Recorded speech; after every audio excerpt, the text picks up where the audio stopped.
ഓരോരുത്തരും. എത്ര സമ്പന്നന്മാരാണ് ആ മരണസമയത്ത് ഹജ്ജും ഉംറയും സക്കാത്തും കൊടുക്കാത്തവർ നിലവിളിച്ചിട്ട് മരണപ്പെട്ടതെന്നറിയോ?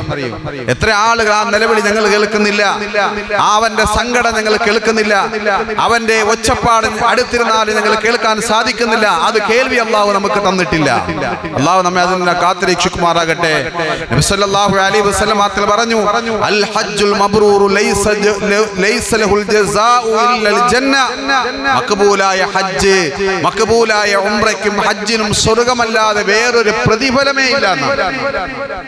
നമ്മൾ മഖബൂലായ ഹജ്ജ് ഉംറ ചെയ്താൽ അവന് കിട്ടുന്ന പ്രതിഫലം എന്താ? സ്വർഗമാണ്. അതിനപ്പുറം ഒരു പ്രതിഫലം നമുക്ക് കിട്ടാനില്ല. ഉറപ്പാണ് സ്വർഗം എന്ന് മഹാനായ റസൂലുള്ളാഹി സ്വല്ലല്ലാഹി അലൈഹി വസല്ലം. എന്തുകൊണ്ടാണ് ഇത്രയും സ്വർഗം ഉറപ്പിക്കാൻ കാരണം? ഒന്നവന്റെ ശാരീരികമാകുന്ന ത്യാഗം. ശരീരം കൊണ്ട് ത്യാഗം ചെയ്യുകയാണ്. വെറുതെ നമുക്കൊന്ന് ഫ്ലൈറ്റിൽ കയറി അവിടെ ഇറങ്ങി ഇതുപോലെ പള്ളി കയറി നിസ്കരിച്ചിട്ട് വന്നാൽ മതി എന്നാണ് ഹജ്ജ് ഉംറയും. അല്ല, ത്യാഗമാണത്. ഒത്തിരി നടക്കാനുണ്ട്, ഒത്തിരി വെയിൽ കൊള്ളാനുണ്ട്, കൈകാലുകളൊക്കെ കഴിക്കും. അവൻ അവിടെ നിൽക്കുന്ന 40 ദിവസം പ്രയാസത്തിലും ബുദ്ധിമുട്ടിലുമായിരിക്കും. അവന്റെ ശരീരത്തെ ഒരാൾ ബുദ്ധിമുട്ട് വരുത്താൻ ആരും ആഗ്രഹിക്കില്ല. പക്ഷെ ഹജ്ജിലൂടെ അവന്റെ ശരീരത്തെ അല്ലാഹുവിന് സമർപ്പിക്കുക. രണ്ടാമത്തെ വിനിയോഗം. സാധാരണ സമ്പത്ത് നമ്മൾ ചെലവാക്കാൻ എല്ലാവരും പിശുക്ക് കാണിക്കും. അവന്റെ സമ്പത്ത് അല്ലാഹുവിന്റെ മാർഗത്തിൽ ചെലവഴിക്കാൻ. മൂന്നാമത്തവന്റെ മനസ്സിന്റെ സമർപ്പണം. അവന്റെ മനസ്സ് അല്ലാഹുവിലേക്ക് സമർപ്പിക്കാൻ. അവന്റെ ഭാര്യയെ കുറിച്ച്, അവന്റെ മക്കളെ കുറിച്ച്, ആരെ കുറിച്ച് അവൻ ഓർമ്മയില്ല. അവൻ അല്ലാഹ് എന്നൊരു ചിന്ത മാത്രം. ഇങ്ങനെ ചെയ്യുന്ന ഹജ്ജ്, ഈ ഹജ്ജിനെ കുറിച്ചാണ് അല്ലാഹുവിന്റെ റസൂൽ പറഞ്ഞത്, ലൈസ ലഹുൽ ജസാഉ ഇല്ലൽ ജന്ന. സ്വർഗമല്ലാതെ വേറൊരു പ്രതിഫലം അല്ലാഹുവിന് കൊടുക്കുകയില്ല. അല്ലാഹുവിന്റെ റസൂൽ പറയുകയാണ്, മൻ ഹജ്ജ ലില്ലാഹി ഫലം യർഫുസ്. ഒരാൾ ഹജ്ജ് ചെയ്യുകയാണ്, അവന്റെ ഹജ്ജിൽ ഒരു വീഴ്ചയും വരുത്താതെ അവൻ ഹജ്ജ് ചെയ്യുകയാണ്. വലം യഫ്സുഖ്. അതുപോലെ ദുർപ്രവർത്തനങ്ങളും അവന് സംഭവിക്കുകയില്ല. ഒരു ദുർപ്രവർത്തനങ്ങളുമില്ലാതെ, ഒരു വീഴ്ചയുമില്ലാതെ ഒരാൾ ഹജ്ജ് ചെയ്തു കഴിഞ്ഞാൽ റജഅ കയൗമി വലത്തുഹു ഉമ്മുഹു. അവൻ തിരിച്ചു വരുന്നത് അവന്റെ മാതാവ് പ്രസവിച്ചു ആ ദിവസത്തെ പോലെയാണ്. അവന്റെ മാതാവ് പ്രസവിച്ചപ്പോൾ, നമ്മളെ പ്രസവിക്കപ്പെട്ടപ്പോൾ എന്ത് പാവമാണ് നമുക്കുള്ളത്? ഒരു പാവവുമില്ലാതെ ശുദ്ധ ഹൃദയത്തോടു കൂടിയാണ് ഞങ്ങൾ പുറത്തേക്ക് വന്നത്. ആ ദിവസത്തെ പോലെ നീ പരിശുദ്ധമായ മക്കയിൽ നിന്ന് തിരിച്ചു വരുമ്പോ ഒരു പാവവും നിന്നിൽ അവശേഷിക്കില്ലെന്ന് ഹബീബായ റസൂലുള്ളാഹ്. ഒരു പാവവും ഉണ്ടാകൂല ഹജ്ജ് കഴിഞ്ഞിട്ട് വന്നാല്. മഖബൂലും മബ്റൂറുമായ ഹജ്ജ്. അവിടെ പോയി തെറ്റും കുറ്റങ്ങളും ഒന്നും കാണിച്ചില്ല, ആരോടും വഴക്കുണ്ടാക്കിയില്ല, ആരോടും വിദ്വേഷം ഉണ്ടാക്കിയില്ല, ഒരു പിഴവ് വരുത്തിയില്ല. അല്ലാഹുവിനെ ഭയപ്പെട്ടു അവന്റെ മനസ്സും സമ്പത്തും സമയമെല്ലാം അവിടെ റബ്ബിലേക്ക് മാത്രം അവന് വിനിയോഗിച്ചു. അത് കഴിഞ്ഞ് വന്നാല് എത്ര വലിയ ഭാഗ്യമായിട്ട് അവൻ വരും. നമ്മൾ ആലോചിച്ചു, എത്ര വലിയ ഭാഗ്യമായിട്ട് ഒരു ഹാജ് വരുന്നത്. അൽ ഹാജ് യശ്ഫഉ ഫി 400 അഹ്ലി ബൈത്തിൻ.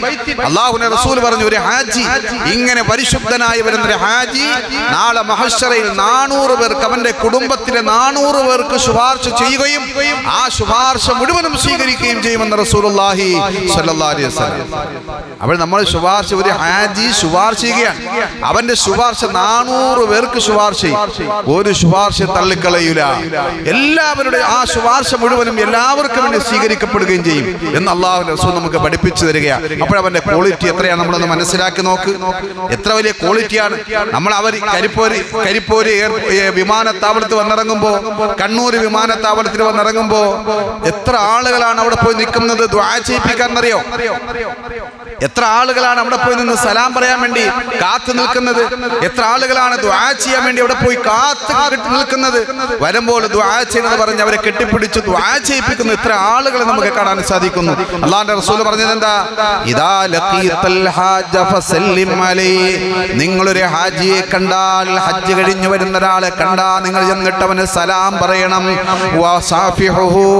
അവനെ നിങ്ങൾ കൈപിടിച്ച് മുസാഫഹത്ത് ചെയ്യണം. വമുറുഹു അയ്യസ്തഗ്ഫിറ ലക ഖബ്ല അൻ യദ്ഖുല ബൈതഹു. അവൻ വീട്ടിലേക്ക് കടക്കുന്നതിന് മുമ്പ് അവനോട് നിങ്ങൾ ചെന്നിട്ട് എനിക്കൊന്ന് ദുആ ചെയ്യുമോ എന്ന് അവനോട് നിങ്ങൾ പറയണം. അവനെ കൊണ്ട് നിങ്ങൾ ദുആ ചെയ്യിപ്പിക്കണം. അങ്ങനെ അവൻ ദുആ ചെയ്താൽ ഫഇന്നഹു മഗ്ഫൂറുൻ ലഹു. നിങ്ങൾക്ക് അല്ലാഹു പുറത്തു തരുമെന്ന് ആദരവായ റസൂലുള്ളാഹി സ്വല്ലല്ലാഹു അലൈഹി വസല്ലം. അല്ലാഹു നമുക്ക് പുറത്തു തരും. ഒരു ഹാജി വീട്ടിൽ കയറുന്നതിന് മുമ്പ് നമുക്ക് വേണ്ടി അവൻ ദുആ ചെയ്താല് നമ്മൾ ഇന്ന് പറയണം ഒന്ന് ദുആ ചെയ്യും. അങ്ങനെയാണ് എയർപോർട്ടിലൊക്കെ ആൾക്കാർ പോയി നിൽക്കുന്നത്, വഴി കാത്തിരിക്കുന്നത്. അവർക്ക് ദുആ ചെയ്യിപ്പിക്കുക. ആ ദുആ അല്ലാഹ് സ്വീകരിക്കുന്ന. അവരെ കാണുമ്പോൾ ഇങ്ങോട്ട് സലാം പറയട്ടെ, ഞാൻ പൈസക്കാരനല്ലേ, ഞാൻ അവനെക്കാട്ടി മൂത്തതല്ലേ, കുടുംബക്കാരനല്ലേ, മാറിക്കുക, അങ്ങോട്ട് സലാം പറയണം, അങ്ങോട്ട് മുസാഫത്ത് ചെയ്യണം, അവനെ ദുആ ചെയ്യിപ്പിക്കണം. ആ ദുആ അല്ലാഹു തആല സ്വീകരിക്കുമെന്ന് അല്ലാഹുവിന്റെ റസൂൽ സല്ലല്ലാഹു അലൈഹി വസല്ലം തങ്ങൾ പറയുകയാണ്. ചുരുക്കി പറഞ്ഞാല് നമ്മൾ സർവ്വതും നമ്മൾ വിട്ട് നമ്മളെ കുടുംബം ആരെയും ഓർമ്മയില്ലാതെ നമ്മൾ അവിടെ പോയി ഹജ്ജ് കഴിഞ്ഞ് മഖബൂലായ മബ്റൂറായ ഹജ്ജ് കഴിഞ്ഞ് വന്നാൽ നമ്മുടെ പാവങ്ങൾ മുഴുവനും അല്ലാഹു പുറത്തു തരും. ഏതജ്ജാണ്? മഖബൂലും സ്വീകരിക്കപ്പെട്ട ഹജ്ജ്, അള്ളാഹുവിന്റെ പൊരുത്തം കിട്ടിയ ഹജ്ജ്. എല്ലാ ഇബാദത്തിനും രണ്ട് വശങ്ങളുണ്ട്. ഏത് ഇബാദത്തിലെത്താൻ രണ്ട് വശമുണ്ട്. നിസ്കരിക്കാൻ നമ്മൾ നിൽക്കുകയാണ്, നിസ്കരിക്കാൻ സ്വർഗമുണ്ട് നമ്മൾ പറയും അല്ലേ, നിസ്കരിച്ചാൽ സ്വർഗമുണ്ട്. പക്ഷേ ഖുർആൻ പറഞ്ഞെന്താ? വവൈലുൽ ലിൽ മുസല്ലീൻ അല്ലദീന ഹും അൻ സ്വലാത്തിഹിം സാഹൂൻ. നിസ്കരിക്കുന്നയാളിന് വൈലെന്ന് പറയുന്ന നരകമുണ്ടെന്ന് വേറൊരു സ്ഥലത്ത് വിശുദ്ധ ഖുർആൻ. നിസ്കരിക്കുന്ന ആളിന് സ്വർഗമുണ്ടെന്ന് ഖുർആൻ പറഞ്ഞു. അതേ ഖുർആൻ തന്നെ പറഞ്ഞു ഫവൈലുൽ ലിൽ മുസല്ലീൻ, നിസ്കരിക്കുന്ന ആളുകൾക്കാണ് ആളിക്കത്തുന്ന നരകം. വൈലെന്ന് പറയുന്ന നരകം നിസ്കരിക്കുന്നവർക്കാണ്. ഏത് നിസ്കാരക്കാരാണ്? അല്ലദീന ഹും അൻ സ്വലാത്തിഹിം സാഹൂൻ, അലക്ഷ്യമായി ശ്രദ്ധയില്ലാതെ അല്ലാഹുവിനെ ഓർക്കാതെ നിസ്കരിക്കുന്ന നിസ്കാരക്കാര് അവർക്കും നരകമാണ് എന്ന് അല്ലാഹുവിന്റെ വിശുദ്ധ ഖുർആൻ. ദുആയുടെ കാര്യം പറഞ്ഞപ്പോഴും നബി തങ്ങൾ പറഞ്ഞു ലാ യഖ്ബലു ദുആ മിൻ ഖൽബി ഗാഫിലില്ലാഹ്. ഒരാൾ ദുആ ചെയ്താൽ ആ ദുആ അല്ലാഹു സ്വീകരിക്കും. പക്ഷേ ഹൃദയ സാന്നിധ്യമില്ലാതെ ദുആ ചെയ്താൽ ആ ദുആ അല്ലാഹു സ്വീകരിക്കുകയില്ല. വെറുതെ ഇങ്ങനെ കൈന്താത്തിട്ട് ഉറങ്ങി ഞാനും ആമീൻ പറയുകയാണെന്ന് പറഞ്ഞ് ആമീൻ പറഞ്ഞ ആ ദുആ ഉണ്ടല്ലോ, ആ ദുആയും അല്ലാഹു സ്വീകരിക്കുകയില്ല. ഹൃദയ സാന്നിധ്യത്തോടെ പടച്ചറപ്പിന്റെ അടുക്കൽ ചെല്ലുന്നവന്റെ ദുആ അല്ലാതെ അല്ലാഹു സ്വീകരിക്കില്ലെന്ന് നബിയുനാ റസൂലുള്ളാഹി. നോമ്പിന്റെ കാര്യം പറഞ്ഞപ്പോ നബി തങ്ങൾ പറഞ്ഞു കമ്മിൻ സ്വായിമിൻ ലൈസലു ഇല്ലൽ ജൂഅ വൽ അത്ശ. എത്ര നോമ്പുകാരാണ്, എത്ര നോമ്പുകാരാണ്, നോമ്പിന്റെ ഒരു കൂലിയും അവന് കിട്ടുകയില്ല. അവനാകെ കിട്ടുന്നതോ അവൻ കിടന്ന പട്ടിണിയും അവന്റെ ദാഹവും ക്ഷീണവും അല്ലാതെ വേറൊന്നും അവന് കിട്ടുന്നില്ല. നോമ്പ് പിടിച്ചാൽ സ്വർഗമുണ്ടെന്ന് പറഞ്ഞു, വലിയ പ്രതിഫലം ഉണ്ടെന്ന് പറഞ്ഞു. പക്ഷേ ചില നോമ്പുകാര് ആ നോമ്പിലൂടെ അവനാകെ നോമ്പ് പിടിച്ചപ്പോൾ അവൻ വെയിലടിച്ചും ക്ഷീണിച്ച ആ ക്ഷീണവും വിശപ്പും ദാഹവും ഇതല്ലാതെ അള്ളാഹുവിന്റെ അടുക്കൽ ഒരു കൂലി അവന് കിട്ടൂല. കണ്ടോ, എല്ലാത്തിനും രണ്ട് വശമുണ്ട്. നമ്മൾ ഭാര്യ ഭർത്തൃ ബന്ധത്തിൽ ഏർപ്പെടേണ്ട, അതിന് കൂലിയാണ്. നമ്മൾ ഭാര്യ ഭർത്തൃ ബന്ധം, എന്റെ ഭാര്യ, ഇത് ഒരു ശാരീരികമാകുന്ന സുഖം മാത്രമല്ല, ആ ഭാര്യ ഭർത്തൃ ബന്ധത്തിലൂടെ തെറ്റിലേക്ക് പോകാതെ തന്റെ ഭാര്യയുമായിട്ട് ബന്ധപ്പെടുമ്പോൾ അള്ളാഹു തരുന്നത് പ്രതിഫലമാണ്. കാരണം നിന്റെ വികാരം തെറ്റിൽ പോകാതെ നീ നേരായ വഴിയിലൂടെ നീ ശമിപ്പിച്ചു, അതുകൊണ്ട് തന്നെ അത് തസ്ബീഹാണ്, അത് പ്രതിഫലമുണ്ടെന്നാണ് റസൂലുള്ളാഹി സ്വല്ലല്ലാഹു അലൈഹി വസല്ലം തങ്ങൾ പറഞ്ഞത്. അപ്പോൾ നമ്മുടെ ഭാര്യ ഭർത്തൃ ബന്ധത്തിന് പോലും കൂലിയുണ്ട്. എന്നാൽ മറുഭാഗത്ത് നോക്ക്, തന്റെ ഭാര്യയുമായി ബന്ധപ്പെടുകയാണ്. ഫിഖ് കാണാം യഹറുമു അല സൗജി അൻ യഅതിയ സൗജതഹു ജാഇലൻ ബൈന ഐനൈ ഗൈറഹാ. എല്ലാവരും ശ്രദ്ധിക്കേണ്ടുന്ന, എല്ലാവരും മനസ്സിലാക്കേണ്ടുന്ന പോയിന്റാണ്. തന്റെ ഭാര്യയുമായിട്ട് ലൈംഗിക ബന്ധത്തിൽ ഏർപ്പെടുമ്പോ തന്റെ ഭാര്യയുടെ സ്ഥാനത്ത് വേറൊരു പെണ്ണിനെ അവൻ കരുതിയാൽ അവന്റെ ശരീരത്തിന്റെ അല്പം കൂടെ സുഖത്തിന് വേണ്ടിയോ ഒരു വെറൈറ്റിക്ക് വേണ്ടിയോ തന്റെ ഭാര്യയുമായിട്ട് ബന്ധപ്പെടുമ്പോൾ താൻ ഇതൊരു വേറൊരു പെണ്ണാണ് എന്ന് മനസ്സിൽ കരുതിയാൽ ആ കരുതൽ ഹറാമാ. വകദാലിക യഹറുമു അലൈഹാ. അതുപോലെ പെണ്ണ് തിരിച്ചും കരുതുന്നു, എന്നെ ശാരീരിക ബന്ധത്തിൽ ഏർപ്പെടുന്ന എന്റെ ഭർത്താവല്ല, ഇതൊരു വേറൊരു പുരുഷനാണ് എന്ന സമയത്ത് ഒരു സുഖത്തിന് വേണ്ടി കരുതിയാല് അതും ഹറാമാ.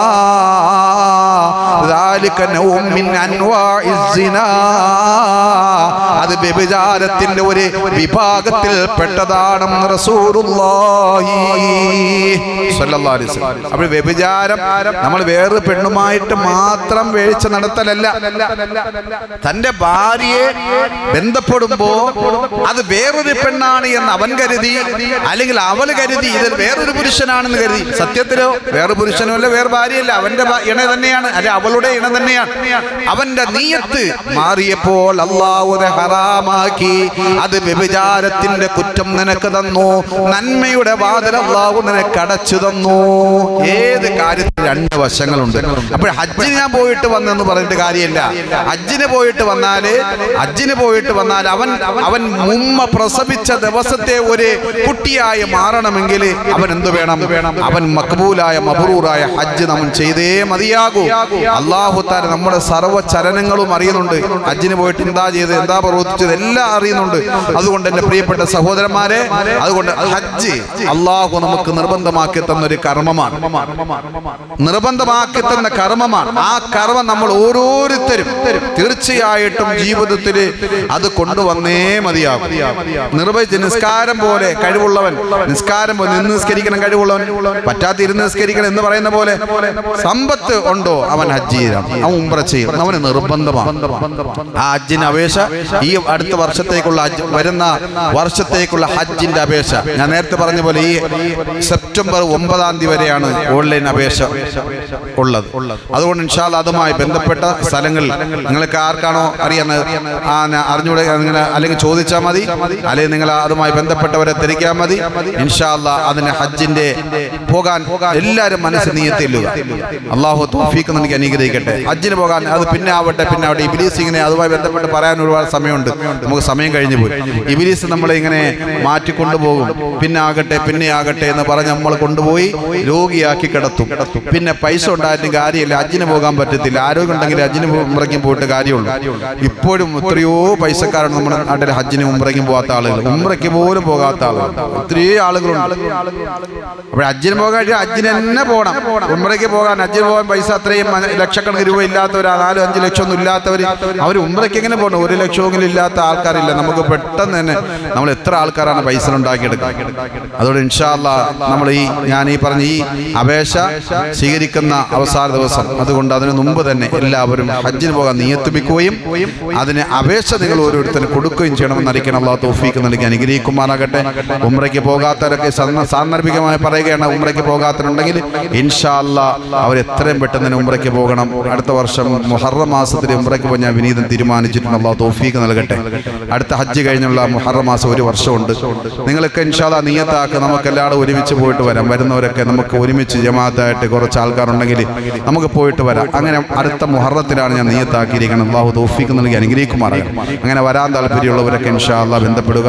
അങ്ങനെ നിങ്ങൾ എത്രയും പെട്ടെന്ന് അല്ല അതിന് മുമ്പാണ് പോകാൻ പറ്റുന്നവർ, അതിന് മുമ്പ് നിങ്ങൾ പൈസ കൊണ്ട് നേരത്തെ പോകുക. ഇല്ലാത്തൊരു പൈസ രൂപിച്ച് വെച്ച് 1 വർഷത്തിനിടയിൽ ഇൻഷാ അല്ലാഹ് നിങ്ങൾ പൈസ ഉണ്ടാക്കി ഒരു അന്നിങ്ങനെ പോകാൻ നമുക്ക് തയ്യാറാകുക. അള്ളാഹു നമുക്ക് അതിനുള്ള ഭാഗ്യം നൽകി അനുഗ്രഹിക്കട്ടെ.